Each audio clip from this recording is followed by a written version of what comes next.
Nobody from my family showed up to my wife's funeral, not even my own son and his wife. They were too busy celebrating their lavish wedding, laughing, "She's already gone. Why should we cancel our big day?" I buried her alone.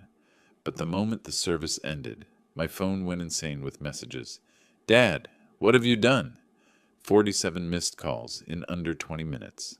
Before continuing, subscribe to the channel and write in the comments what time it is in your region right now. My name is Homer Coleman. I'm 67 years old, and I've spent the last 35 years of my life in Austin, Texas, working as a notary and building Coleman Realty Group from the ground up.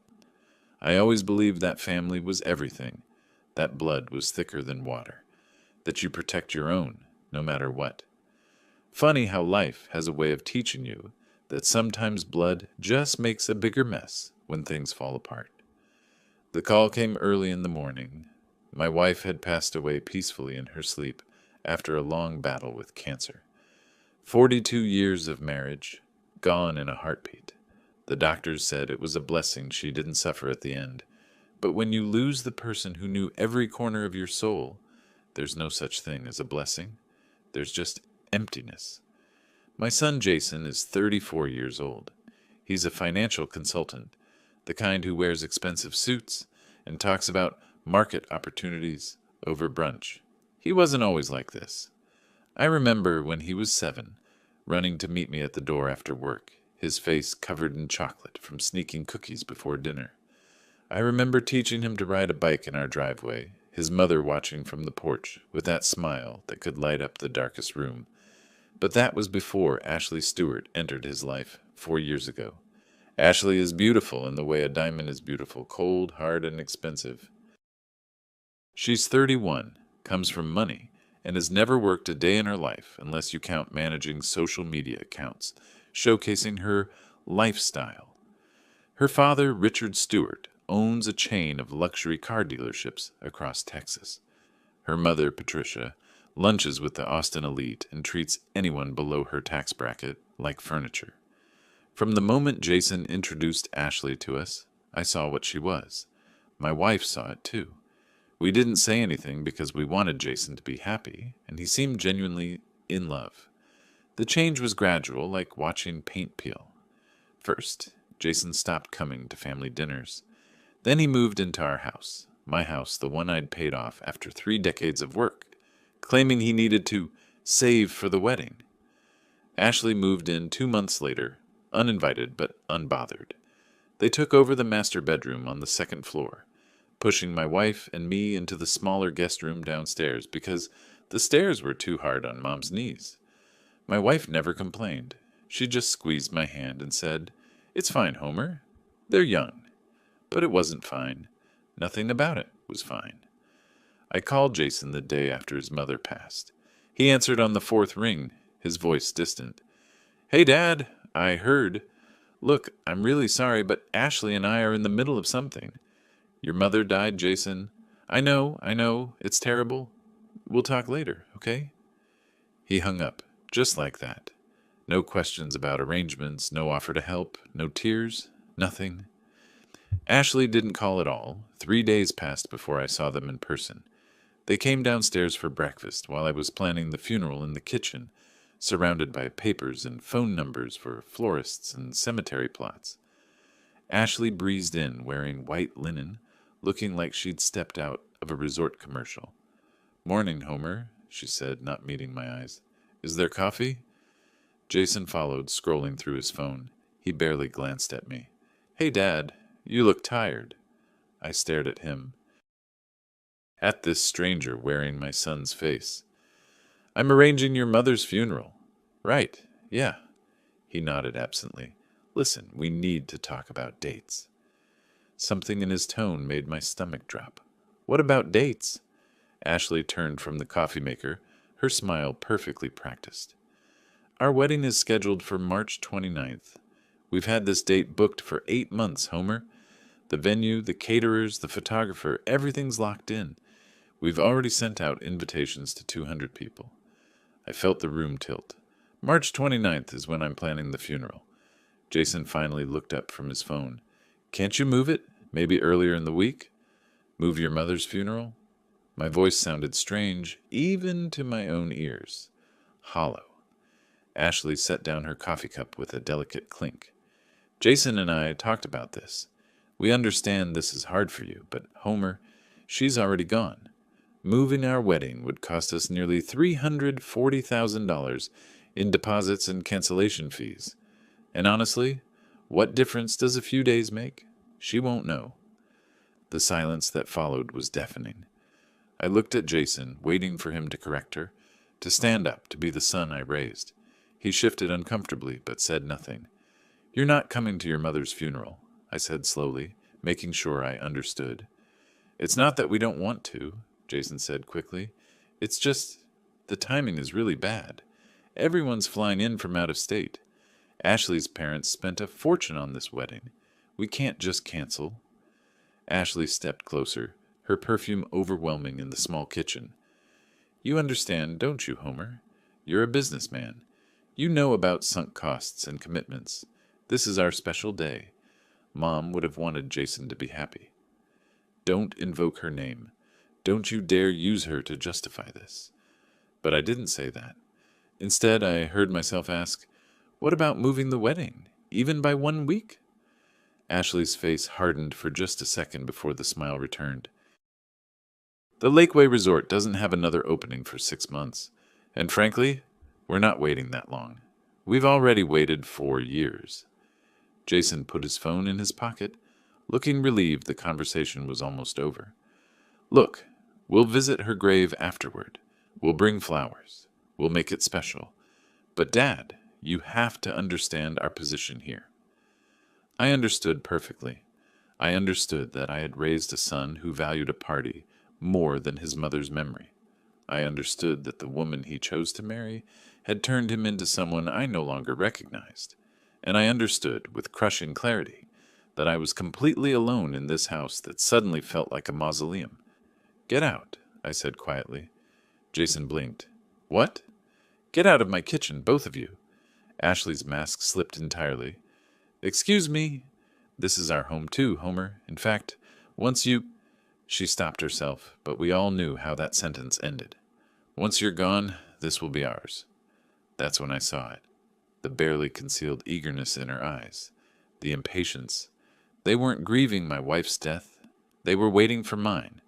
They were counting down the days until they could file the inheritance papers and turn this house into their personal showcase. Jason moved toward me, his hand outstretched. "Dad, Ashley didn't mean—" "I know exactly what she meant." I stood up, gathering my funeral planning papers. "You're right about one thing, Jason. Your mother is gone. But she was the only thing keeping this family together. Now there's nothing left to protect." I walked out of the kitchen, leaving them standing there in expensive clothes and cheaper values. Behind me, I heard Ashley whisper urgently to Jason, but I didn't care anymore. I climbed the stairs to my small bedroom, the one I'd been relegated to like a guest in my own home, and sat on the edge of the bed.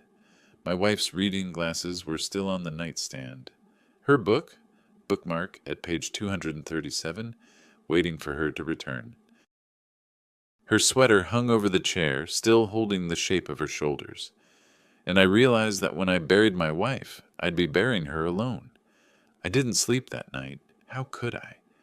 Every time I closed my eyes, I saw Jason's face, not the cold, dismissive mask he'd worn in the kitchen, but the round-cheeked boy who used to climb into our bed during thunderstorms, burrowing between his mother and me, whispering, "I'm not scared. I just wanted to make sure you guys were okay." I remembered his high school graduation. He'd spotted us in the crowd and grinned, pointing at us like we were celebrities. Afterward, he'd hugged his mother so tight, she laughed and said, "Jason, honey, I can't breathe." He'd looked at her with such pure love and said, "You're the best mom in the world. I'm going to make you proud, I promise." When did that promise break? At what exact moment did my son become a stranger? I walked downstairs around 3 in the morning, my joints aching, my head pounding. The house was dark and silent. Jason and Ashley's bedroom door was closed, and I could see light underneath, probably scrolling through wedding Pinterest boards while planning how to redecorate once I was gone. The realization hit me in the dark hallway. They were waiting for me to die. I'd known it for months but refused to acknowledge it. 6 months ago, I'd come home early from the office to grab documents I'd forgotten. The house was supposed to be empty. Jason and Ashley had said they were viewing wedding venues. But I heard voices coming from the living room, laughing voices. I'd stood in the foyer, hidden by the wall, and listened. Honestly, I don't know how much longer I can take living here, Ashley had said. Your dad is so outdated. The wallpaper, the furniture, all of it screams 1985. The first thing we're doing is gutting this entire place. The second we inherit, we're renovating everything, Jason agreed. New kitchen, open concept, maybe knock out that wall there. We could turn his office into a wine cellar. What about the business? Coleman Realty? We'll sell it. The name's worth something, and with that money plus the house value, we're looking at close to $1.2 million. Ashley had giggled. Your mom better leave us alone to manage everything. I don't want her trying to maintain control from the grave with some trust fund nonsense. They'd laughed together, actually laughed. I'd left the house silently and sat in my car for an hour, trying to convince myself I'd misheard. But I hadn't. And now, months later, with my wife dead and her funeral scheduled on their wedding day, I finally understood. I was nothing to them but an obstacle, a name on a deed, a signature away from their dream life. I stood in my home office, surrounded by 35 years of carefully organized files. As a notary, I'd built my career on understanding the law, on knowing how documents could protect or destroy lives with a single signature. I'd helped hundreds of people transfer property, establish trusts, protect their assets. I'd always been meticulous, thorough, precise. And now, in the darkness, staring at my filing cabinets full of deeds and wills and contracts, I realized something. I still had time. I had 3 weeks until the funeral. 3 weeks until they celebrated their wedding while I buried my wife alone.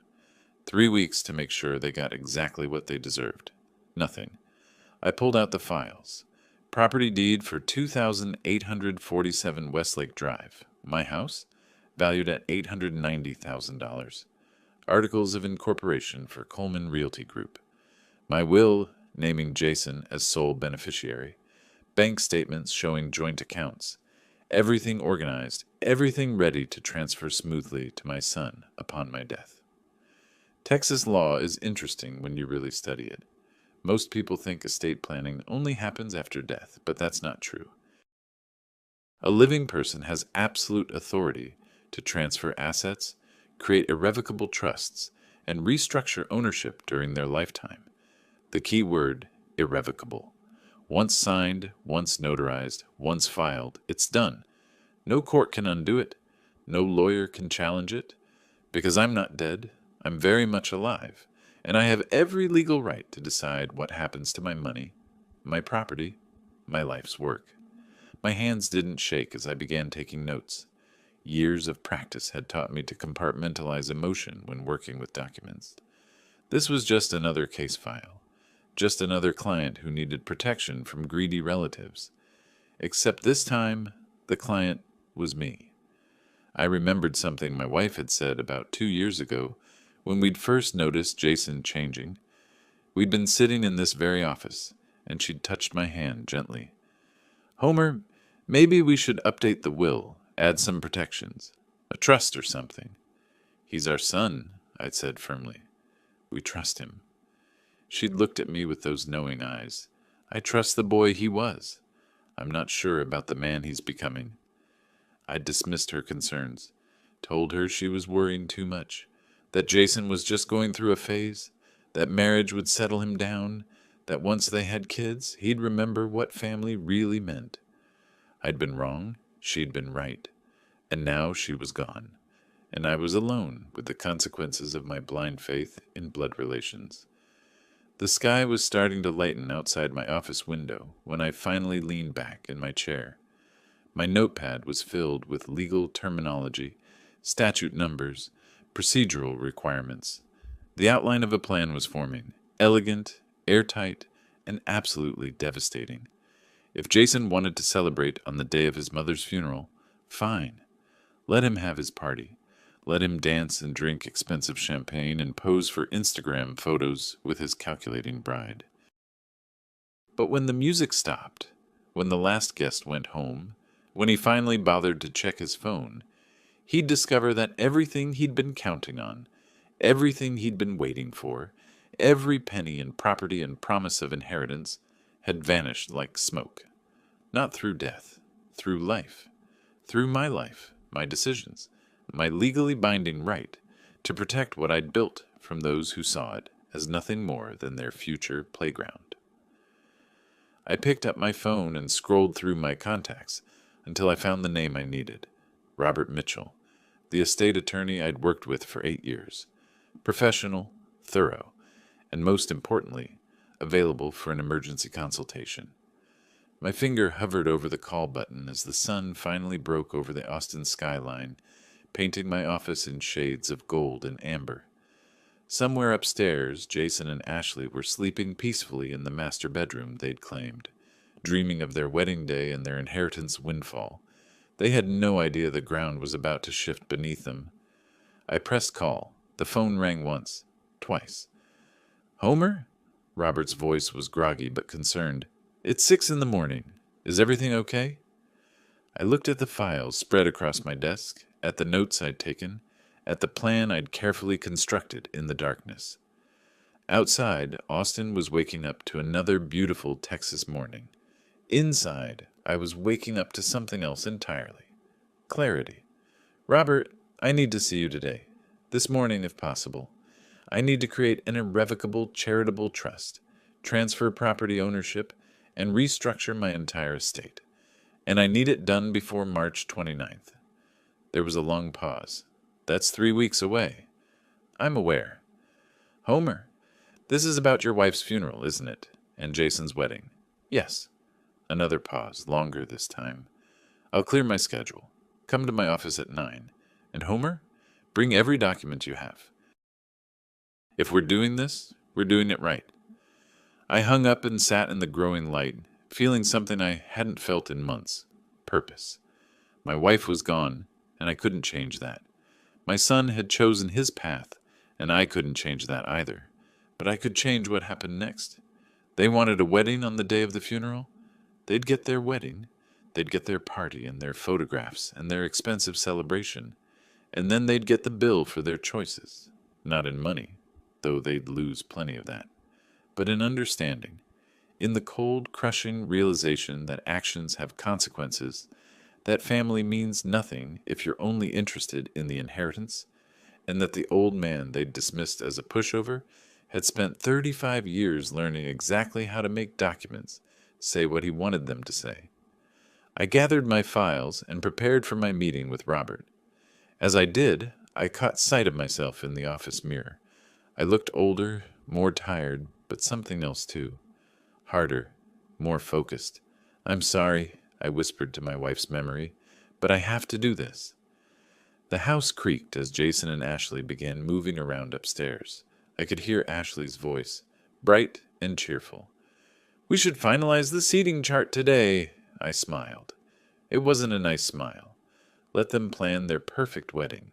Let them imagine their perfect future in my house, spending my money, erasing every trace of the family that built it.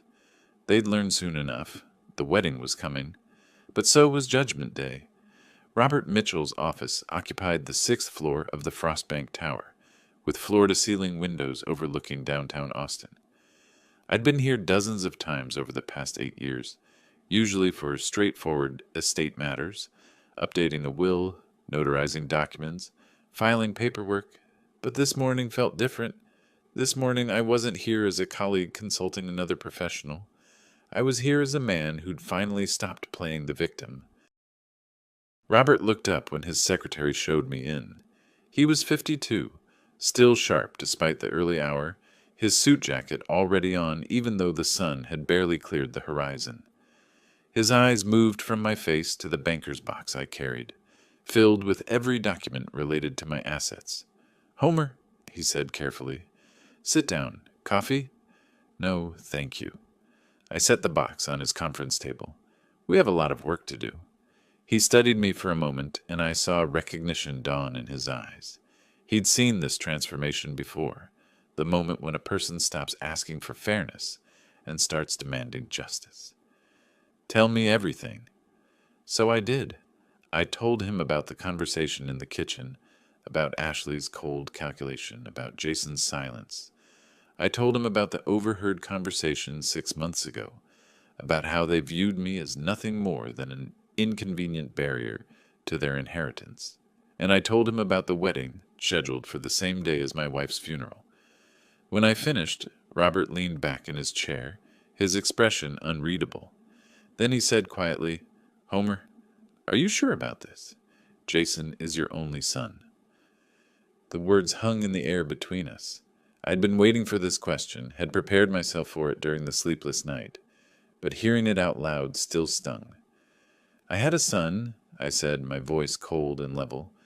"Now I have an heir who's counting down the days until my funeral. There's a difference." Robert nodded slowly. "All right. Then let's make sure we do this properly. What exactly do you want?" I pulled out my notepad, filled with annotations and references to Texas property law. "I want to create an irrevocable charitable foundation, the Coleman Family Charitable Foundation. I transfer all assets, the house, the business, my savings, into the foundation. I become the lifetime trustee, maintaining complete control while I'm alive. Upon my death, everything goes to charity. Jason gets $50,000 cash, nothing more." "That's thorough." Robert tapped his pen against his desk. "And legally sound. Texas law is very clear about a person's right to dispose of their property during their lifetime. But Homer, you understand what you're doing here? This isn't just changing a will. This is burning the bridge entirely. The bridge burned the moment they chose a wedding over a funeral." Robert pulled out a legal pad and began making notes. "We'll need to file articles of incorporation for the foundation, establish bylaws, open a bank account in the foundation's name, transfer the deed through a quitclaim deed, restructure the business ownership, draft a new will." He looked up. "This is going to take time. At least 2 weeks, probably 3 if we do it right. We have 3 weeks until the funeral." I leaned forward. "And Robert? It has to be airtight. No loopholes, no grounds for contest. When Jason tries to challenge this, and he will, I want every judge in Texas to laugh him out of the courtroom." A ghost of a smile crossed Robert's face. "You know, in all the years I've known you, I've never seen you like this." "You've never seen me betrayed by my own son before." He nodded, understanding. "All right. Let me pull up the foundation templates. We'll start with the Articles of Incorporation. The foundation's mission statement. Have you thought about what you want it to support?" I hadn't, actually. I'd been so focused on the mechanics of transferring assets that I hadn't considered what the foundation would actually do. Then it hit me. Cancer support, families dealing with cancer, treatment assistance, hospice care, support services. Like my wife had needed, like the families who would attend her funeral, the real mourners, understood. Robert typed for a moment, then turned his screen toward me. "Something like this. The Coleman Family Charitable Foundation is dedicated to providing financial and emotional support to families affected by cancer, honoring the memory of those who have fought this disease with courage and dignity." I read it twice. It was perfect. My wife would have loved it. Jason would hate it. Yes, exactly that. We worked through the morning, breaking only when Robert's secretary brought lunch neither of us touched. The legal documents began to take shape, pages and pages of carefully worded clauses, each one a nail in Jason's inheritance coffin. The foundation would own everything. The house at 2847 Westlake Drive, the business I'd built over 35 years, the bank accounts I'd filled through decades of careful saving. All of it, wrapped in legal protection so tight that not even the best attorney could unravel it. "Now here's the critical part," Robert said, as afternoon shadows lengthened across his office. "Every single document must be signed, notarized, and filed before your wife's funeral. Once you're gone, even temporarily unreachable, Jason could argue you were under duress or not, of sound mind. But if we complete everything now, while you're clearly healthy and competent, while witnesses can attest to your mental state, he shrugged, it becomes unassailable. How many witnesses do we need? For this level of asset transfer, at least 2, preferably 3. People who can testify you were acting of your own free will, that you understood what you were doing, that no one was coercing you. I thought about my small circle of friends. Most had drifted away over the years, especially after my wife got sick, but there were a few I could trust. What about you? Can you be a witness? I'll be one, yes, but we need others. Preferably people who know you well enough to speak to your character, but aren't beneficiaries of the foundation. The funeral director, Carol Harris, came to mind. She'd known my wife for years, had seen firsthand how Jason and Ashley had abandoned us, and my banker at Austin First Bank, Virginia Porter, professional, discreet, capable of testifying that I was handling complex financial transactions with perfect clarity. I can get 2 more, I said. Robert nodded, satisfied. Good. Now let's talk timeline. Today is, he checked his calendar, the 9th. The funeral is on the 29th. That gives us 20 days. Here's what we need to accomplish. He laid out the plan methodically. File the foundation paperwork within the next 3 days. Open the foundation bank account by the end of the week. Begin transferring assets starting the following Monday. File the quitclaim deed for the house. Restructure the business ownership. Draft and execute the new will. Each step had to happen in perfect sequence, each document building on the previous one, creating an interlocking structure that couldn't be dismantled. One more thing, Robert said as we finished. Jason can't know about any of this. The moment he suspects, he might try to interfere. Get a conservatorship order. Claim you're mentally incompetent. Something. We need him completely unaware until everything is filed and finalized. I thought about Jason and Ashley upstairs, surrounded by wedding magazines and seating charts, oblivious to everything happening around them. He won't notice. They're too busy planning their party. Good, keep it that way. Robert stood, extending his hand. We'll start tomorrow. I'll have the first set of documents ready for your signature by noon. And Homer? What you're doing. It's harsh. But it's not wrong. Sometimes people need to learn that actions have consequences. I shook his hand, feeling the weight of what we'd set in motion. When I'd woken up this morning, I'd still been the grieving widower, the dismissed father, the man everyone expected to simply accept his fate. But now, sitting in Robert's office with the outline of my plan spread across the conference table, I felt something else. Power, control, purpose. I wasn't the victim anymore. I gathered my documents and headed for the elevator, my mind already moving to the next steps. I needed to call Carol Harris at the funeral home, establish exactly when we could finalize the last documents. I needed to schedule a meeting with Virginia Porter to discuss the financial transfers. I needed to ensure every piece fell into place with mathematical precision. The elevator doors opened on the ground floor, and I stepped out into the lobby. Through the windows, I could see Austin going about its business. People rushing to meetings, tourists taking photos, life continuing as if nothing had changed. But everything had changed. I walked to my car, unlocked it, and sat behind the wheel for a moment before starting the engine. My phone buzzed.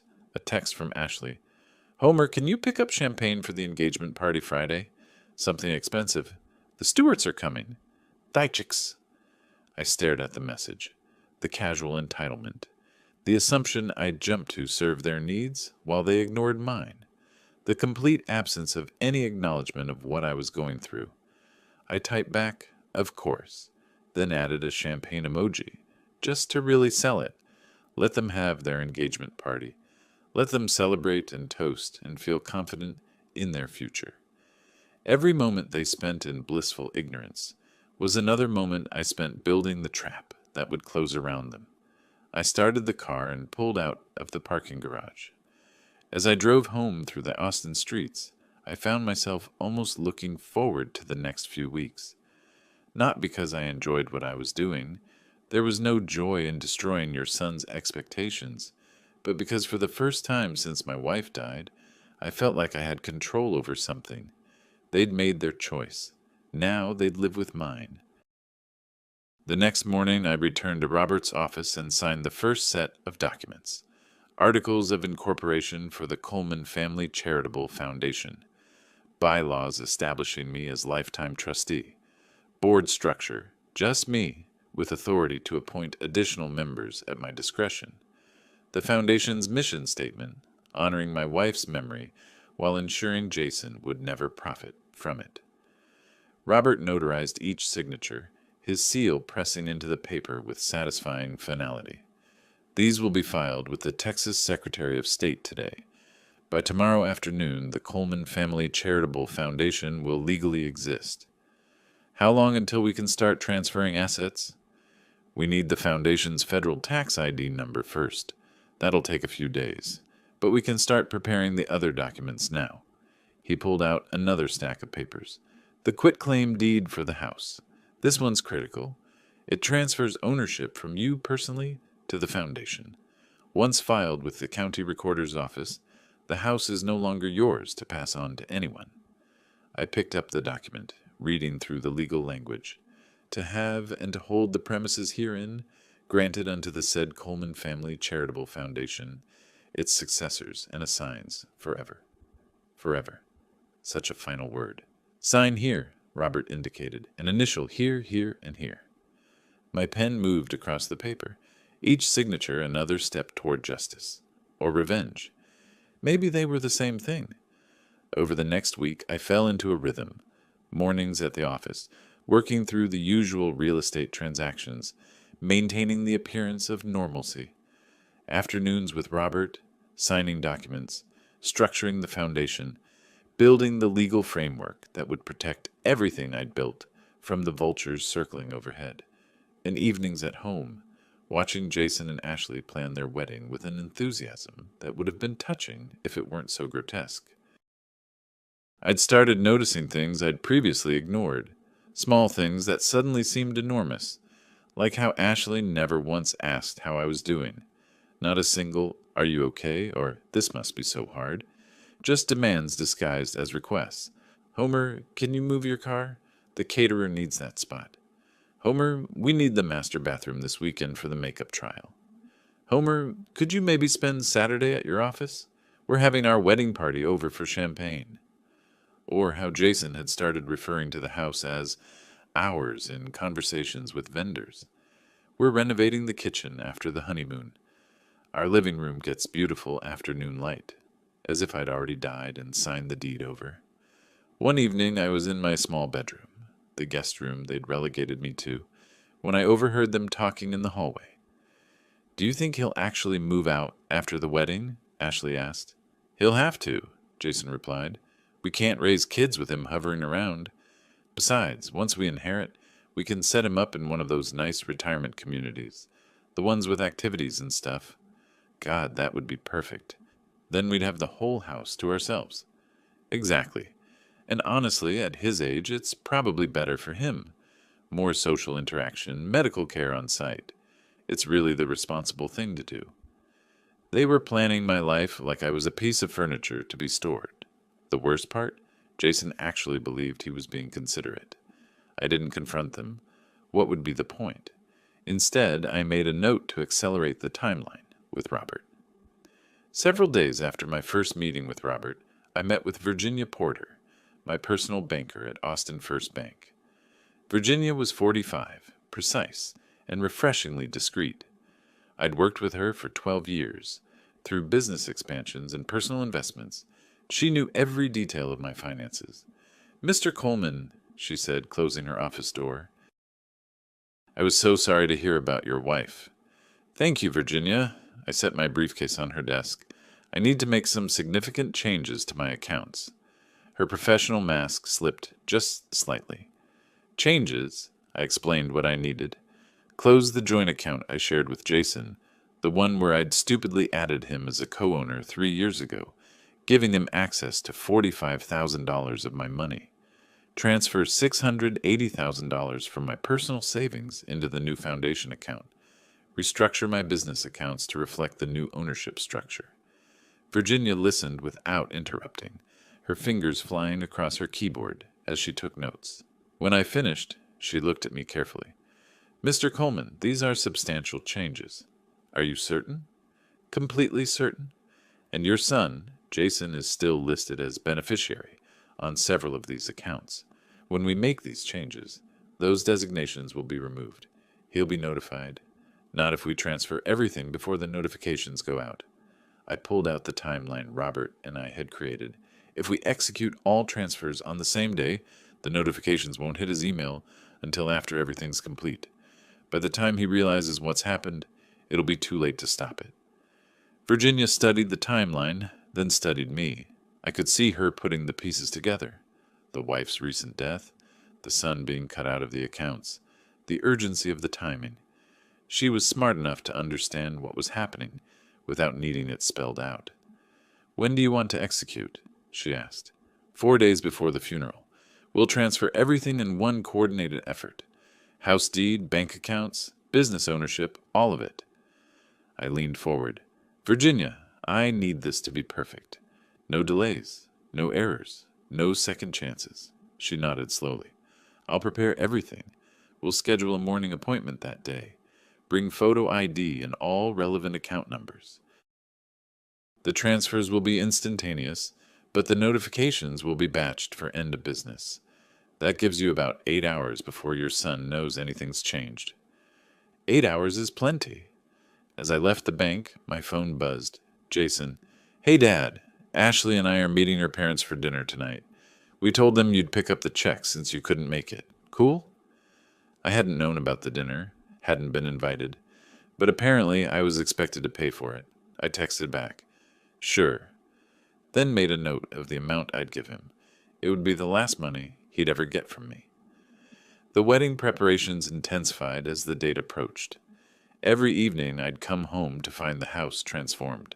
Fabric samples draped over furniture, flower arrangements covering the dining table, Ashley's shrill voice directing deliveries like a battlefield commander.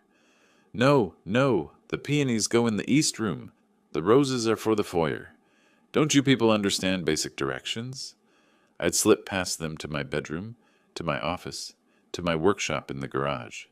That's where I spent most of my time now. In the small woodworking space I'd set up years ago, I was building a box, carefully sanding and finishing each piece of cherry wood. My wife had loved cherry wood, said it reminded her of her grandmother's dining table. Late one night, nearly 2 weeks after my first meeting with Robert, Jason found me there. Dad, he knocked on the workshop door, his voice tentative. You got a minute? I looked up from the box I was building. What do you need, Jason? He stepped inside, looking uncomfortable in the dusty space. When was the last time he'd been in here? Years, probably. I wanted to check in. You've been really quiet lately. Are you okay? The concern in his voice almost sounded genuine. Almost, but I'd heard him in the hallway, planning to ship me off to a retirement community. I'd seen him scrolling through his phone at his mother's funeral arrangements. I knew what this was. Guilt management. I'm fine, I said, returning to my sanding. Just keeping busy. Right. Good. He shifted his weight. Listen, I know things have been tense, with the wedding and everything, but after it's over, maybe we could talk. About the future and stuff. The future? Our future, he meant. The one where I signed everything over and disappeared into managed care while he and Ashley gutted my home. Sure, Jason, after the wedding. I looked at him directly. We'll definitely need to talk about the future. He smiled, relieved. Great. Okay. Well, I'll let you get back to... He gestured vaguely at my woodworking. Whatever you're making. A memory box, I said. For your mother. To keep at her grave. His smile faltered. Oh, that's nice, Dad. He backed toward the door. I'll see you tomorrow. After he left, I sat in the quiet workshop, breathing in the smell of sawdust and wood stain. The box was nearly finished. Dovetailed corners, a fitted lid, the interior lined with felt. On the top, I was going to engrave a message. I hadn't decided what yet. My phone buzzed. "Robert, all documents ready for signature. Can you come in tomorrow at 2 p.m.? Bring Carol Harris if possible. I want her witness signature on the foundation paperwork." I texted back confirmation, then called Carol. She answered on the second ring. "Homer, is everything all right?" "Carol, I need a favor. Tomorrow afternoon, could you come with me to my attorney's office? I need a witness signature on some estate documents." There was a pause. "Estate documents? Homer, is this about Jason and the funeral?" "Yes." Another pause, longer this time. "I'll be there." "What time?" 2 o'clock, Frostbank Tower, 6th floor. "I'll meet you in the lobby." I hung up and looked at the box again. Tomorrow, I'd sign more documents. The day after, more still. Each signature another brick in the wall I was building between my son and his inheritance. The memory box sat on my workbench, waiting for its final touches. I picked up my engraving tool and began to carve words into the lid, each letter deliberate and permanent. Family is not blood, family is choice. When I finished, I ran my fingers over the words, feeling their truth settle into my bones. Jason had made his choice when he picked a wedding over a funeral. Ashley had made hers when she saw my wife as nothing more than an inconvenience, and I was making mine now. The box was beautiful, my best work in years. I'd place it at my wife's grave after the funeral, something meaningful and permanent to mark her memory. But I was building another kind of box, too. One made of legal documents and foundation bylaws and property transfers. A box that would close around Jason and Ashley on their wedding night, trapping them in the consequences of their own cruelty. I set down the engraving tool and checked my watch. Tomorrow at 2, I'd sign more papers. The day after, more still. And on the day of the funeral, while they danced at Lakeway Resort in their expensive clothes with their expensive friends, I'd sign the final documents that would seal everything in place. They thought they were planning a wedding. I was planning the lesson of their lives. And unlike their wedding, my plans would last forever. 2 days before the funeral, I drove to Harris Memorial Services to finalize the arrangements. The morning was cool, the kind of Texas spring day my wife had loved. Clear sky, gentle breeze, temperature hovering around 70 degrees. I parked in front of the funeral home and sat for a moment, gathering myself. Inside, Carol Harris was waiting in her office. Carol was 61, had owned the funeral home for 20 years, and had known my wife through the Austin Community Arts Program. They'd served on the same charity board for 5 years. When I called to arrange the funeral, Carol had been one of the few people who seemed genuinely devastated by the loss. "Homer," she said softly, rising to hug me, "how are you holding up?"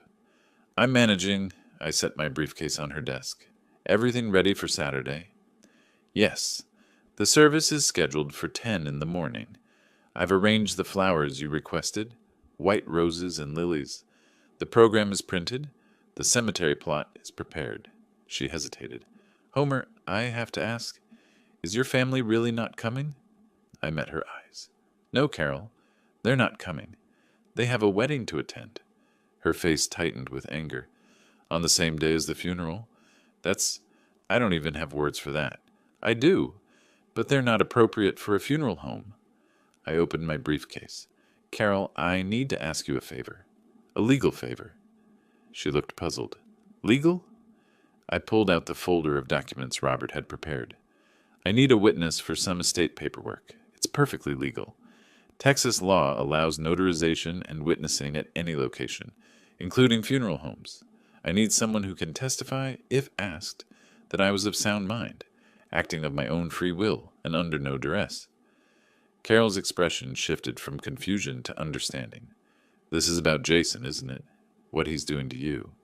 This is about making sure my wife's memory is honored properly, and ensuring that people who value weddings over funerals understand the consequences of their priorities." She studied me for a long moment. "What do you need me to do?" "After the funeral service, I need you to witness my signature on the final version of my will and the transfer documents for my charitable foundation. Robert Mitchell will be here. He's handling the legal work.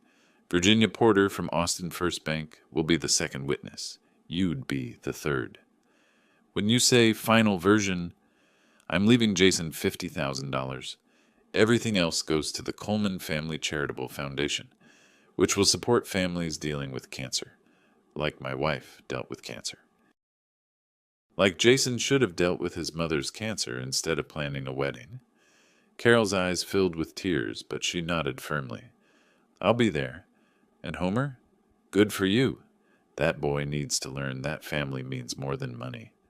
He's about to get a very expensive education on that subject. After leaving Carol's office, I drove home, but I took the long way, driving past the places my wife and I had loved. The coffee shop where we'd had our first date, the park where we'd walked every Sunday morning, the art gallery where she'd volunteered. Austin was full of ghosts now, memories of a life I'd thought was solid, but had turned out to be built on sand. When I finally pulled into the driveway, Jason and Ashley's car was gone. Good. I needed time alone to finish the final preparations. In my workshop, the memory box sat completed on the workbench. The cherry wood gleamed, the dovetail joints perfect, the engraving clear. Family is not blood, family is choice.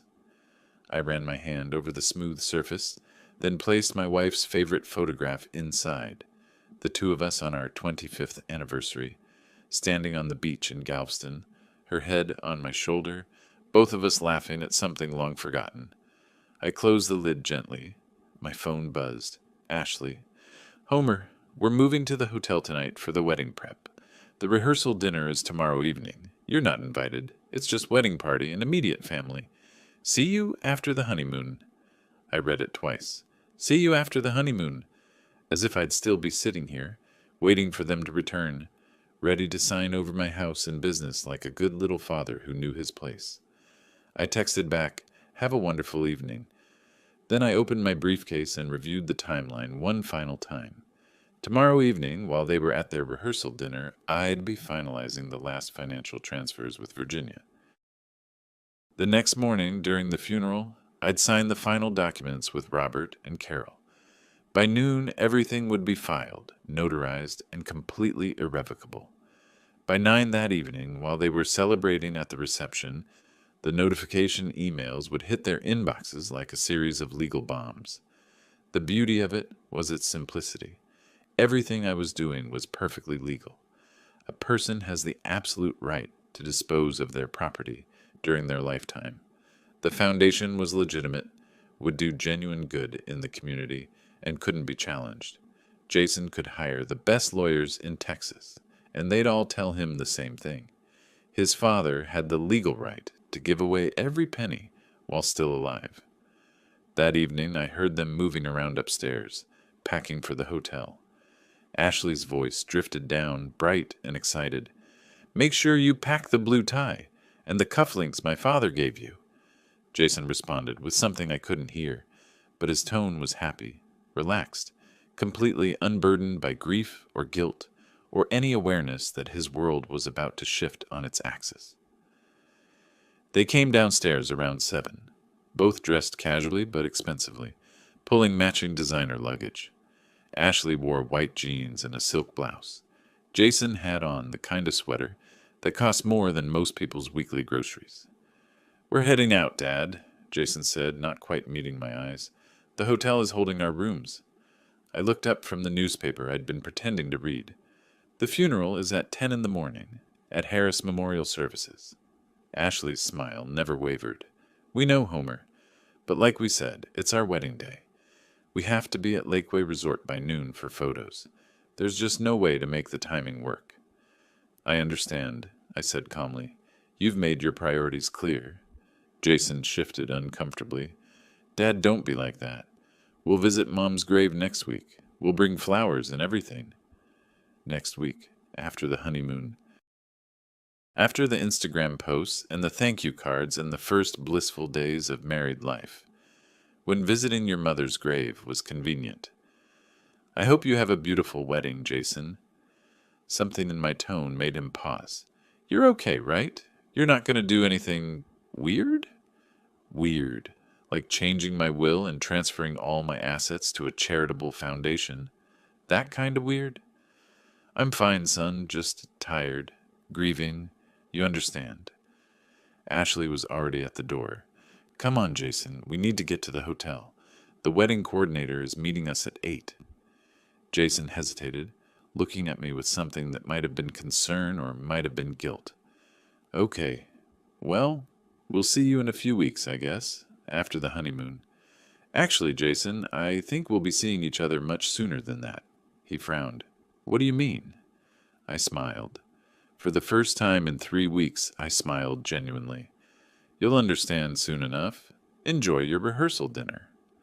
They left, pulling their expensive luggage across the hardwood floors of my house, the house that would belong to the foundation by this time tomorrow. I watched through the window as they loaded their car, laughing about something, completely carefree. The house felt different once they were gone, lighter, like a weight had been lifted. I walked through the rooms slowly, remembering how it had been before Jason and Ashley took over. The master bedroom that had been mine and my wife's for 30 years, the office where I'd built my business, the kitchen where we'd cooked together every Sunday. All of it would still be mine, technically. As lifetime trustee of the foundation, I'd maintain complete control, but it would no longer be Jason's inheritance. It would never be the showcase he and Ashley had planned to create. In my workshop, I picked up the memory box and carried it to my car. Tomorrow morning, I'd place it at my wife's grave.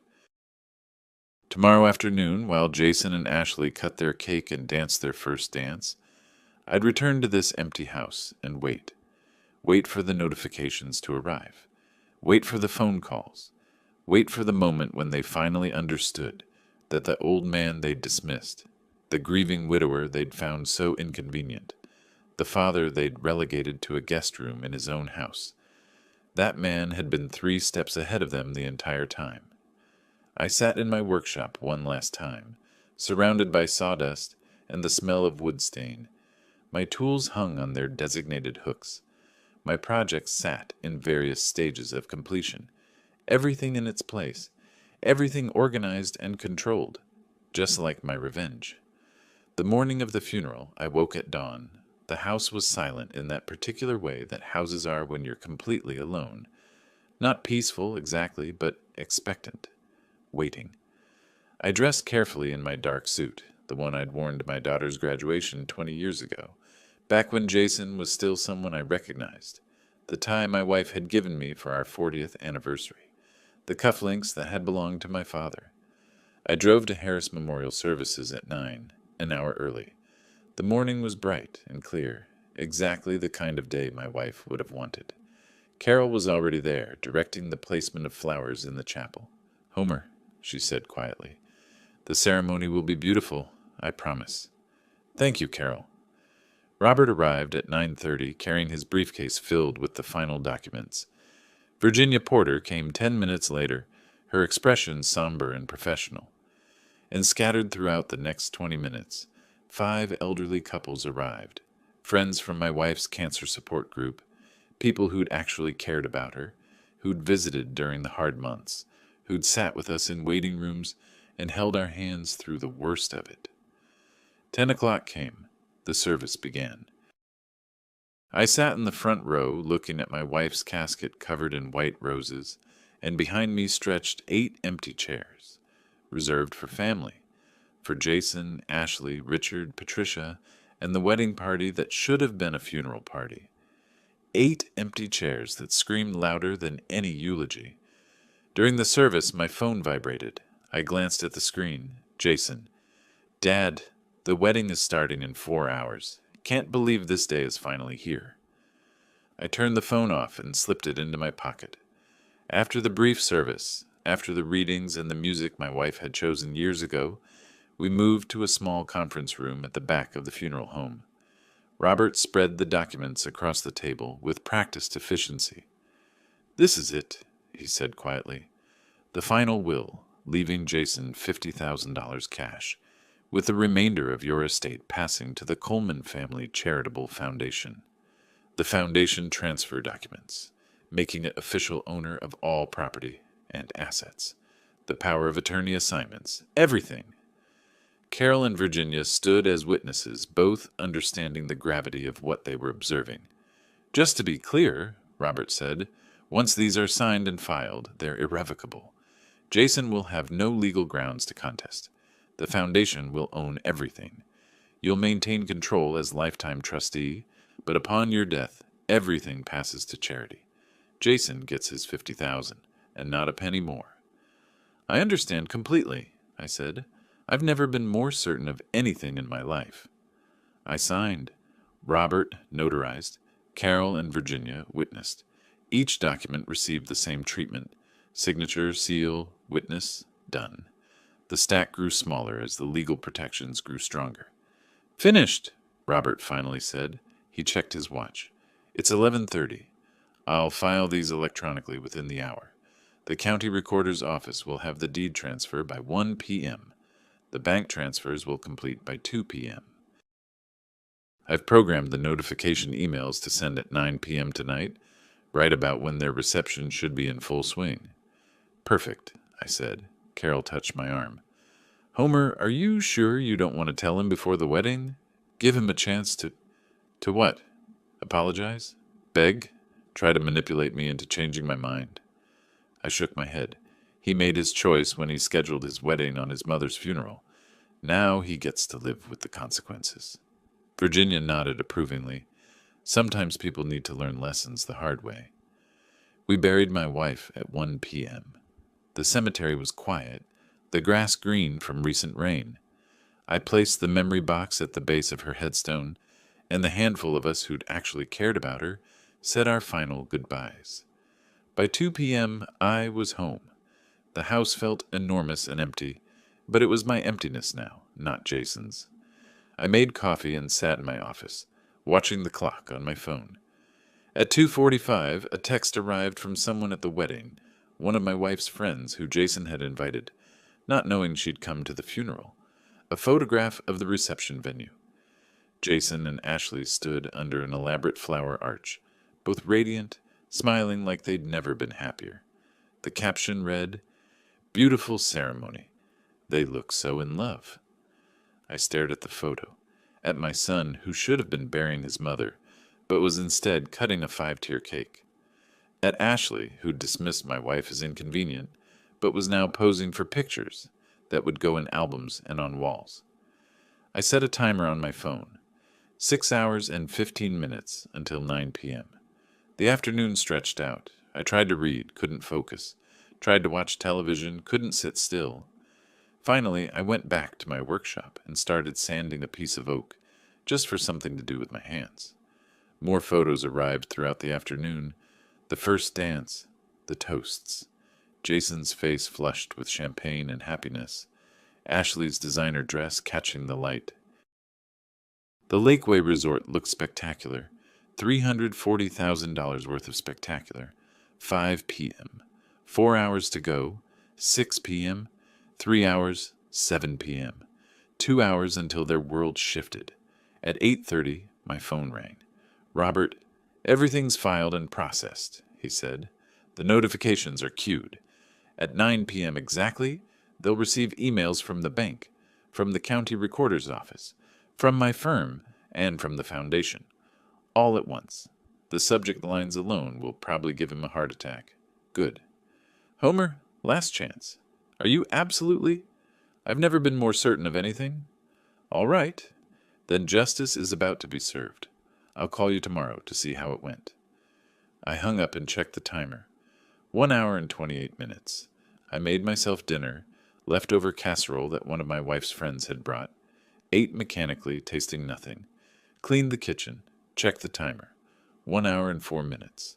Sat in my office, pulled out the photograph of my wife, whispered, I'm sorry if this isn't what you would have wanted, but he chose a wedding over your funeral. Some lessons have to be learned the hard way. The timer reached 0 at exactly 9 p.m. I imagined the scene. Jason and Ashley on the dance floor at Lakeway Resort, surrounded by 200 guests, the band playing, champagne flowing, everything perfect and beautiful and expensive. Then Jason's phone buzzing, once, twice, 3 times. 10 times. I picked up my phone and unmuted it. Waited. At 9:03 it started. 47 calls in 30 minutes. I let every single one go to voicemail. Watched the screen light up with Jason's name over and over and over. At 9:35, I finally answered. "What did you do?" Jason's voice was barely human, a shriek of panic and fury. "Dad, what the hell did you do?" I kept my voice calm, almost pleasant. "Hello, Jason. How's the wedding? The house, the accounts, the business. I just got emails saying—" He was hyperventilating. "You transferred everything? To a foundation? What foundation? When did you— How could you—" "I had a funeral to attend today," I said calmly. "Where were you?" "Don't—" His voice cracked. "Dad, please, this is insane. You can't just—" "Actually, Jason, I can. Texas law is very clear. A person can dispose of their property however they wish during their lifetime. I disposed of mine to a charitable foundation that will help families dealing with cancer. Families like ours. Families that stick together during hard times." I could hear Ashley screaming in the background. Could hear other voices, confusion, chaos. But you can't. That's my inheritance. That's our future. The house, the business, everything. "Was your inheritance," I corrected, "until you made it very clear that Instagram photos were more important than your mother's funeral. We can fix this," he said desperately. "We'll come over right now. We'll talk. We'll figure something out. Dad, please." "Jason, I'm tired. I buried my wife today. Alone. While you ate cake and danced and celebrated. So no, we won't figure something out. You made your choice. Now, live with it." "Dad!" I hung up. The phone immediately started ringing again. I turned it off, set it on my desk, and leaned back in my chair. In the silence of my house, secured forever against their greed, I felt something I hadn't felt since my wife died. Peace. Not happiness. Not satisfaction exactly. But the deep, bone-tired peace of knowing that justice, cold and legal and absolutely irrevocable, had finally been served. Tomorrow, Jason would hire lawyers. They'd pore over every document, looking for loopholes that didn't exist. They'd rage and threaten and plead. But tonight, right now, in this moment, I sat in my workshop surrounded by sawdust and wood shavings and the smell of honest work, and I allowed myself one small smile. The wedding was over, but the real lesson was just beginning. The next morning I woke to silence. No frantic knocking on the door, no Jason screaming through the windows. Just peaceful, blessed silence. I made coffee and sat in my kitchen, the kitchen that was now owned by the Coleman Family Charitable Foundation, but controlled by me as lifetime trustee. Technically different, functionally the same. The irony would have made my wife laugh. My phone, which I'd turned back on after my morning shower, immediately erupted with notifications. Texts, voicemails, missed calls, all from Jason. I scrolled through them, reading the progression from panic to rage to desperation. 2:47 a.m. "Dad, please call me back. This is serious." 3:15 a.m. "I don't understand what's happening." 4:33 a.m. "Ashley's parents are threatening to sue you." 5:02 a.m. "We need to talk right now." 6:41 a.m. "Please, Dad, I'm begging you." I deleted them all and poured another cup of coffee. Around 9, my doorbell rang. I looked through the window and saw Jason's car in the driveway, the BMW he'd bought with money from our joint account, back when he'd had access to our joint account. He was standing on the porch, still wearing his wedding suit from the night before, looking like he hadn't slept. Ashley sat in the passenger seat, her face buried in her hands. I opened the door but didn't invite him in. "Dad!" His voice was hoarse, destroyed. "Please, we need to talk." "I believe we talked last night, extensively." "You can't do this. You can't just—" He ran his hand through his hair, a gesture I recognized from his childhood, when he was stressed about a test or a baseball game. "The house, the business, everything. You transferred everything?" "Yes." "To a foundation?" the Coleman Family Charitable Foundation. It will support families dealing with cancer, families who actually support each other through difficult times, families who don't schedule weddings on funeral days. His face crumpled. I know, okay? I know it was wrong. But Dad, this is insane. You're destroying my entire future over one mistake. One mistake? I kept my voice level. Jason, you moved into my house and treated me like a guest. You pushed your dying mother into a smaller bedroom. You counted down the days until you could inherit. You scheduled your wedding on her funeral and told me she wouldn't know the difference because she was already gone. Ashley convinced me, don't. My voice turned sharp. Don't blame your wife for your choices. You're a grown man. You made the decision. Now you live with it. Behind him, Ashley got out of the car. Her makeup was smeared, her designer dress wrinkled. The perfect Instagram bride had become a nightmare. Mr. Coleman, she said, her voice shaking, please, you have to understand. We didn't mean to hurt you. The wedding was planned for so long, we couldn't just cancel it. The deposits alone were $340,000. And how are you planning to pay for that wedding? I asked calmly. Since the joint account is closed and your husband no longer has access to the family money. Her face went white. We used credit cards. Jason's parents would... She stopped, realizing what she'd said. Your money. You thought I'd die soon and you'd inherit everything. So you spent money you didn't have, confident that Daddy's money would cover it eventually. I looked at Jason. Tell me, did you factor in funeral costs when you were planning your wedding budget? Or were you assuming I'd handle that too?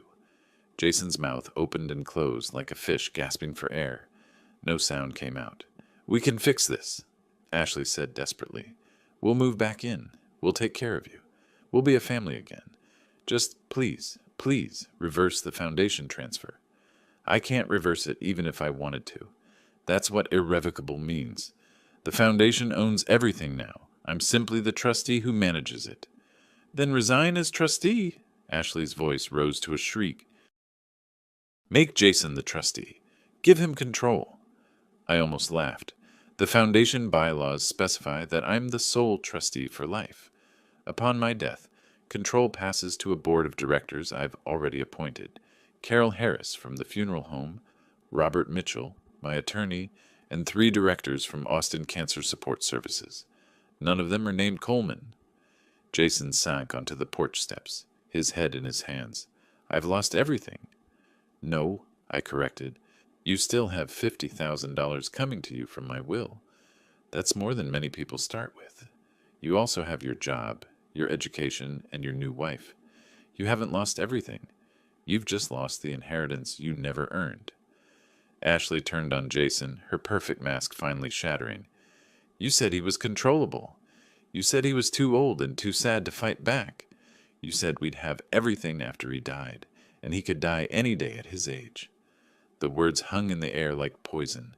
Jason looked up, horrified. Ashley, stop! But she couldn't stop. The pressure of the night, the lost money, the destroyed plans, it all came pouring out. I married you for the house, for the business, for the life we were supposed to have, not for some $50,000 consolation prize and a mountain of wedding debt. The silence that followed was absolute. Jason stared at his wife of less than 24 hours, as if seeing her for the first time. You married me for money? Of course I did. Tears were streaming down her face, ruining what was left of her makeup. Why else would I marry someone like you? My parents have real money. I could have had anyone. But you kept talking about the house and the business and the inheritance, and it seemed like such a good investment. Investment. She'd called their marriage an investment. Jason stood slowly, swaying slightly. He looked at me, then at Ashley, then back at me. Dad, You should go, I said quietly. Both of you. You're not welcome here. Please. Jason, I buried your mother yesterday, alone, while you danced at your wedding, while your new wife, who apparently married you for money that you no longer have, smiled for photographers. There is nothing you can say that will fix this. Nothing you can do that will undo what you've done. So go. Go back to your hotel, pack your things, and figure out how to pay for the wedding you insisted on having. He stood there, tears running down his face, and for a moment I saw the little boy who used to run to me after school, the son who'd hugged his mother and promised to make her proud. Then Ashley grabbed his arm. "Come on.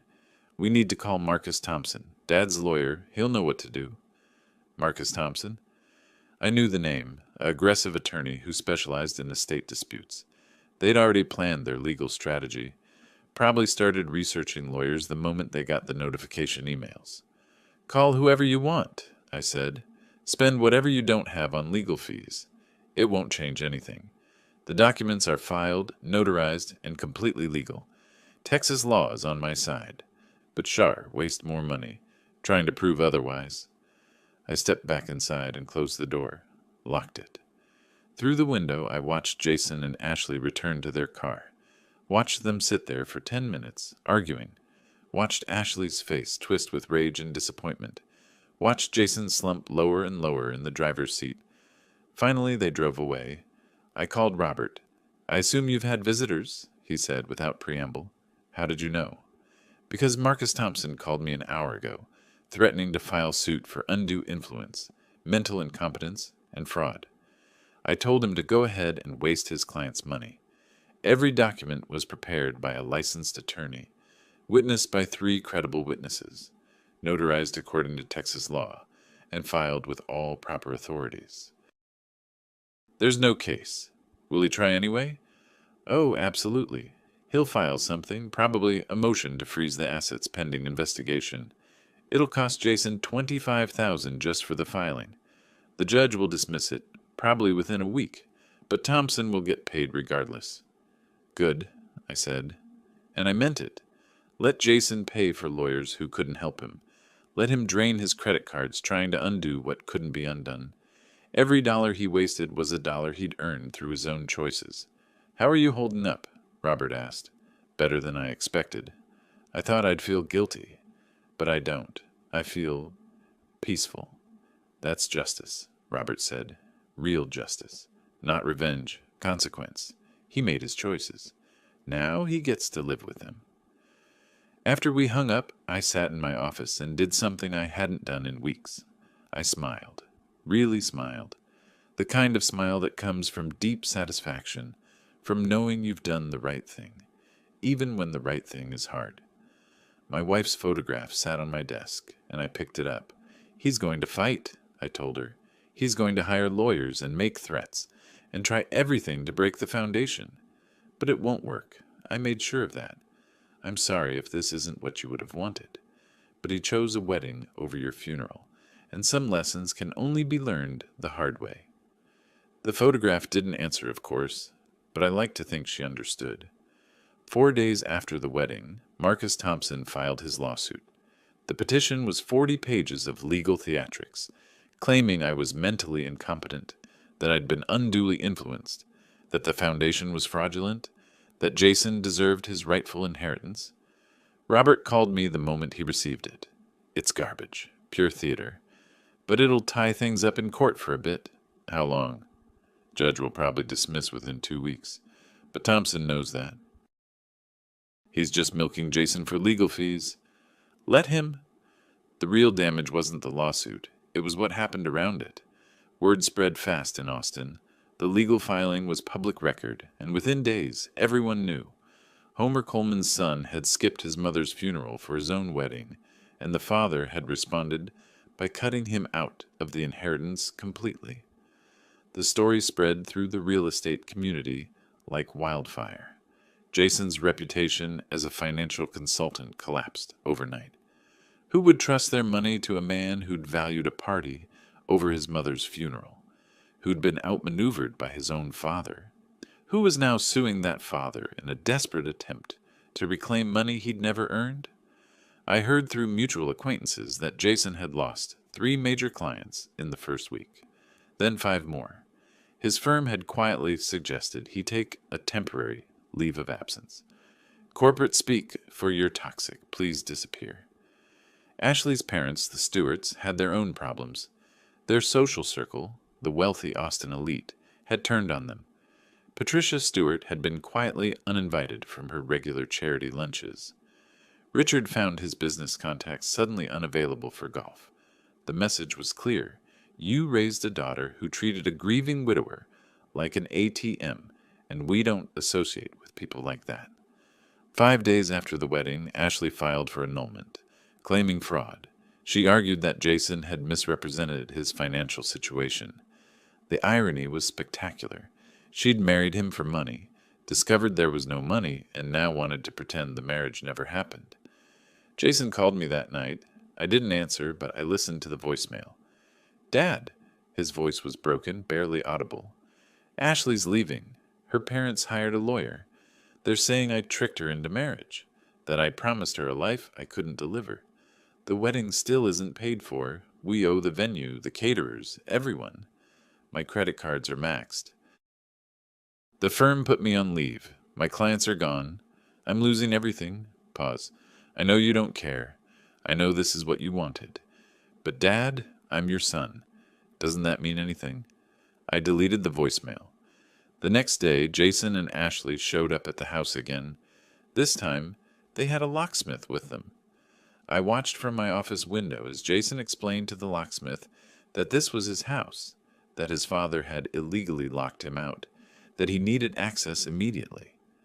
The locksmith, a middle-aged man in work coveralls, looked skeptical. "Sir, I need to see proof of ownership before I can change any locks. My father owned it, but I'm his son. I live here. Do you have a deed? A lease? Any legal document showing you have rights to this property?" Jason's face flushed. "No, but then I can't help you. This would be breaking and entering." Ashley stepped forward. "We'll pay you double your usual rate." The locksmith packed up his tools. "Ma'am, I'm not going to jail for a domestic dispute. You folks need to sort this out in court." He got in his truck and drove away. I opened the front door. Jason whirled around. "You called him, didn't you? You told him not to help us." "I didn't call anyone. He's simply a professional who understands the law." I held up a folder. "This is the official notice from the Coleman Family Charitable Foundation, which owns this property. It states that Jason Coleman and Ashley Coleman are not residents, not tenants, and have no legal right to access. Any attempt to enter will be treated as trespassing and prosecuted accordingly." "This is insane!" Ashley shrieked. "You're insane. This is our house." "No," I said calmly. "This is the Foundation's house. I live here as trustee. You don't live here at all. You made that choice when you moved to the hotel for your wedding and never came back." Jason stepped closer. "Dad, please. We have nowhere to go. The hotel kicked us out. We can't pay the bill. Ashley's parents won't let her come home.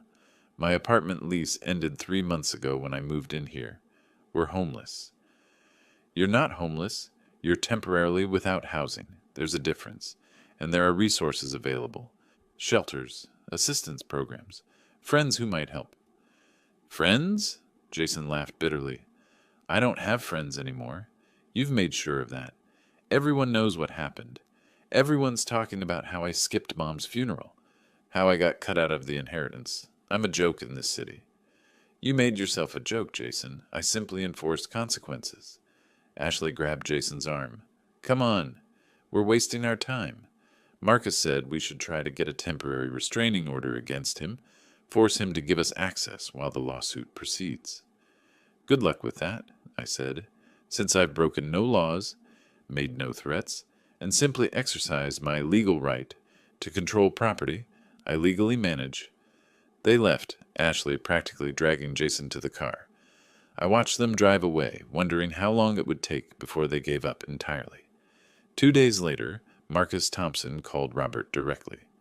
"My clients are willing to settle," Thompson said. Robert had me on speakerphone. "They'll drop the lawsuit in exchange for $150,000 in the house." Robert laughed. "Counteroffer, they get nothing, and they pay their own legal fees, which I'm estimating are already around $25,000 and climbing. Their family? They're relatives who chose a wedding over a funeral. There's a difference, no settlement. Tell your clients to find jobs and start rebuilding their lives without money they never earned. Thompson hung up. 3 days later, the judge dismissed the lawsuit, exactly as Robert had predicted. The ruling was scathing. The plaintiff has failed to provide any evidence of incompetence, undue influence, or fraud. A person has the absolute legal right to dispose of their property as they see fit during their lifetime. The fact that the plaintiff disagrees with his father's choices does not constitute grounds for legal intervention. Lawsuit dismissed with prejudice. Plaintiff is responsible for all court costs. Court costs, another $8,000 Jason didn't have. I sat in my workshop that evening working on a new project, a small table my wife had wanted for years, but I'd never gotten around to building. The wood was mahogany, rich and dark. The joints were precise. The work was meditative. My phone buzzed, a text from an unknown number. "You've destroyed my life. I hope you're happy." I recognized Jason's tone, even through text. I typed back, "I didn't destroy your life, Jason. I removed myself as your safety net. Everything that happened after that was your own doing. You chose the wedding. You chose to spend money you didn't have. You chose to trust a woman who married you for money. Those were your choices. These are your consequences." No response. I set down the phone and returned to my table. Outside, Austin was settling into evening, the sky turning pink and orange, the temperature dropping to something comfortable, the city lights beginning to twinkle in the distance. Somewhere out there, Jason and Ashley were figuring out how to survive without the inheritance they'd counted on. Somewhere out there, they were learning that actions have consequences, that family means more than money, and that you can't schedule a wedding on your mother's funeral without paying a price. I didn't feel guilty. I didn't feel triumphant. I felt exactly what Robert had described, the deep satisfaction of watching justice unfold, consequence by consequence, choice by choice. The table was coming together beautifully. My wife would have loved it, and that, I decided, was enough. The weeks that followed were a slow-motion collapse, and I watched every moment with detached interest. Jason's annulment from Ashley went through quickly. When you can prove your spouse married you under false pretenses, specifically that you had money, Texas courts move fast. Ashley walked away with nothing. Her parents refused to help after spending $30,000 on failed lawsuits against me. She moved to Dallas, working as a receptionist. The Instagram influencer life was over. Jason's firm let him go 2 weeks after the wedding. All 15 clients left. $3 million in managed assets gone.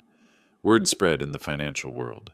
Jason Coleman couldn't manage his own family, couldn't see through a gold digger, got outmaneuvered by his 67-year-old father.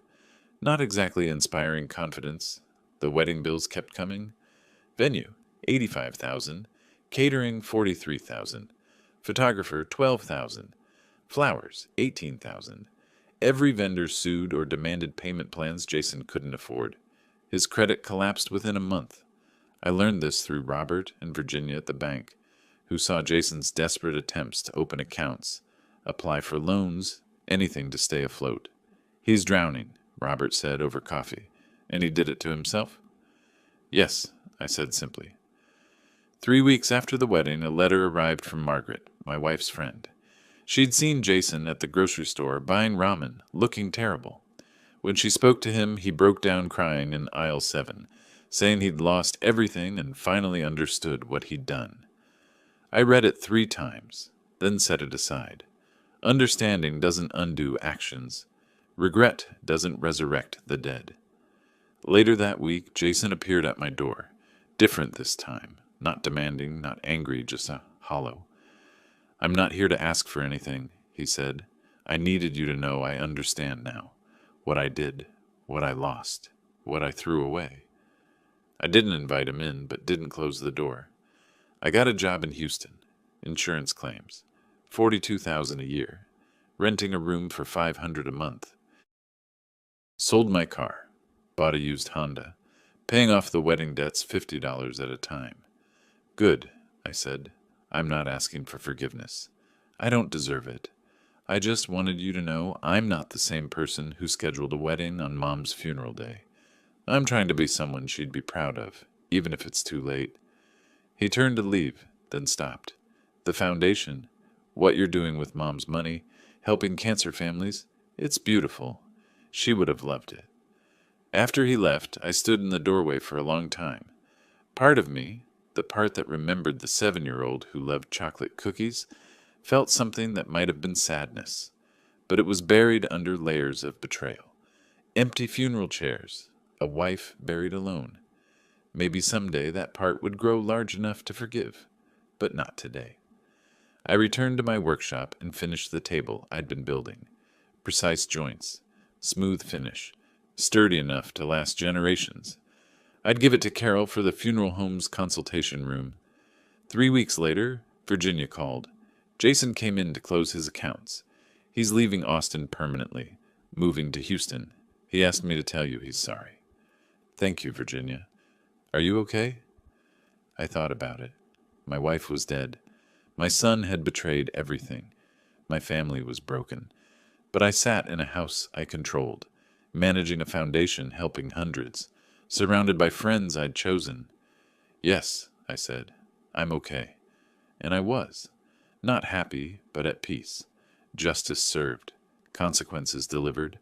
Lesson learned, even if too late. That evening, I pulled out photos from Jason's childhood. The bike rides, the baseball games, family vacations. I looked at them not with anger, but with quiet acceptance that the past cannot be reclaimed. I placed them in a box, sealed it, put it in the attic. Not thrown away, not cruel, but archived, preserved but not displayed. Then I picked up the memory box I'd built for my wife, feeling the weight of cherry wood, seeing my reflection in the glossy finish. Tomorrow, I'd take it to the cemetery. Tomorrow, I'd sit with her. But tonight, I sat in my house, my foundation's house, and felt something I hadn't felt since she died. Contentment. The revenge was complete. The justice served. The consequences delivered. And I was still standing. 2 months after the wedding, I held the first board meeting of the Coleman Family Charitable Foundation at Harris Memorial Services. Present were myself as chairman, Carol Harris, Robert Mitchell, and 3 directors from Austin Cancer Support Services. Dr. Patricia Wong, who'd treated my wife, Michael Rivera, a lymphoma survivor, and Sarah Chen, whose daughter beat leukemia. Our first order is approving grant distributions, I announced. $120,000 to 3 families in treatment. The Martinez family, father with pancreatic cancer, facing eviction. We'd cover 6 months' rent and copays. The Johnson family, single mother with breast cancer, drowning in debt. $15,000 toward bills and childcare during treatment. The Williams family, teenager with leukemia, savings exhausted. We'd cover experimental treatment. The board approved unanimously. Money went out the next day. Within a week, 3 thank you cards arrived. Mrs. Martinez wrote, "You saved our family. We were about to lose everything. Now my husband can focus on getting better. We will never forget this kindness." That letter stayed on my desk. Whenever I felt conflicted about Jason, I'd read it and remember, this is what family money should do. The following week, a reporter from the Austin American Statesman called about a feature on local philanthropists. Robert convinced me the foundation needs visibility.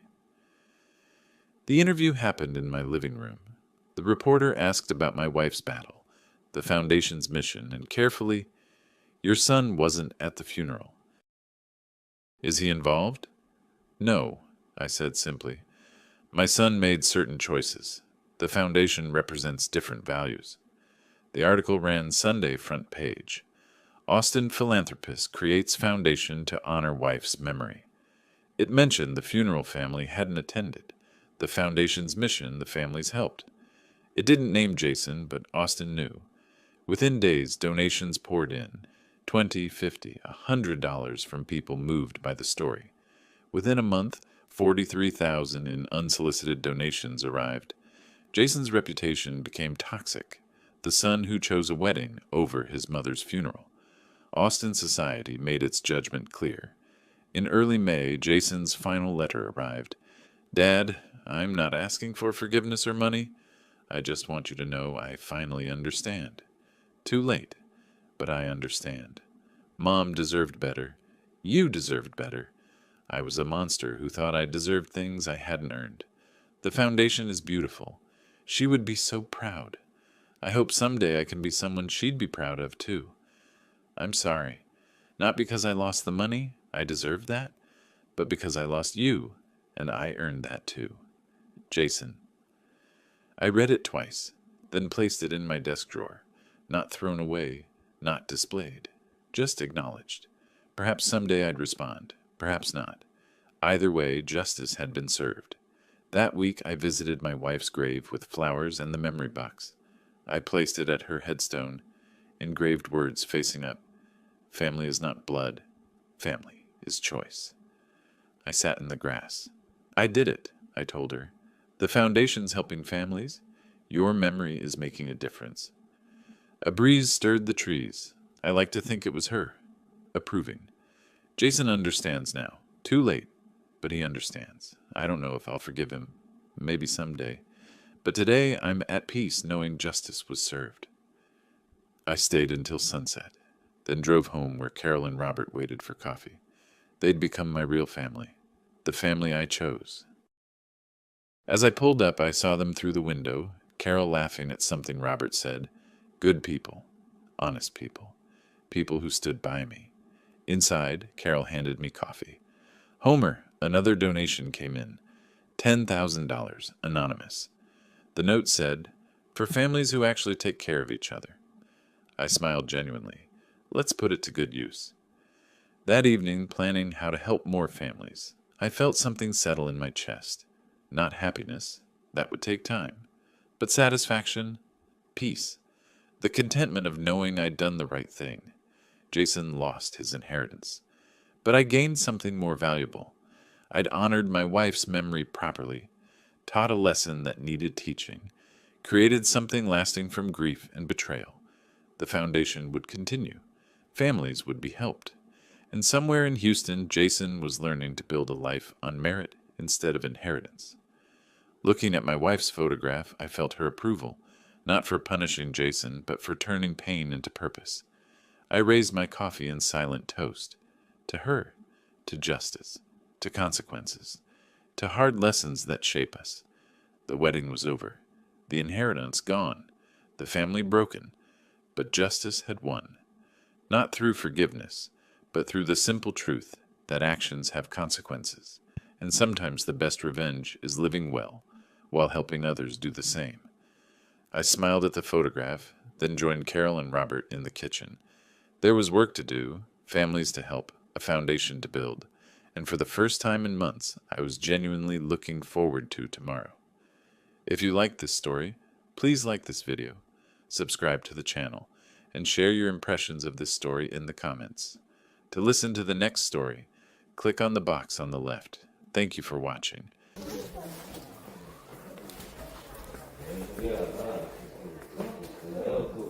응? 1, 2, 3, 4, 5,